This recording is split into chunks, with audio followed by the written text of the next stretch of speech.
โรมบทที่13ข้อ8บอกว่าอย่าเป็นหนี้อะไรใครเลยนอกจากความรักซึ่งมีต่อกันเพราะว่าผู้ที่รักคนอื่นก็ได้ปฏิบัติตามธรรมบัญญัติครบถ้วนแล้วบางคนเป็นผู้เชี่ยวชาญในการที่มาพยายามบีบบังคับให้เราทำสิ่งที่เขาต้องการและทำให้เขานั้นมีความสุขอยู่ตลอดเวลาเขาพยายามที่จะมาบีบบังคับเราให้ทำบางสิ่งบางอย่างหรือพูดบางสิ่งบางอย่างให้เขาพอใจเขาพยายามจะมาใส่ความรู้สึกที่หลอกลวงในใจของเราให้เรา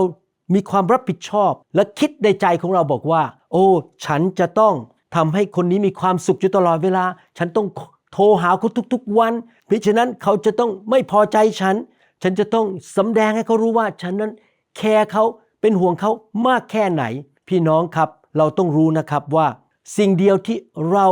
นั้นเป็นหนี้คนอื่นคือความรักแต่ก็ไม่ได้หมายความว่าเราจะต้องทำให้ทุกคนนั้นมีความสุขอยู่ตลอดเวลาหรืออนุญาตให้คนบางคนนั้นมาบีบบังคับเราให้ทำอะไรเราจะไม่เป็นคนที่เกรงใจคนอื่นและเอาใจคนอื่นอยู่ตลอดเวลานะครับแต่รักคนอื่น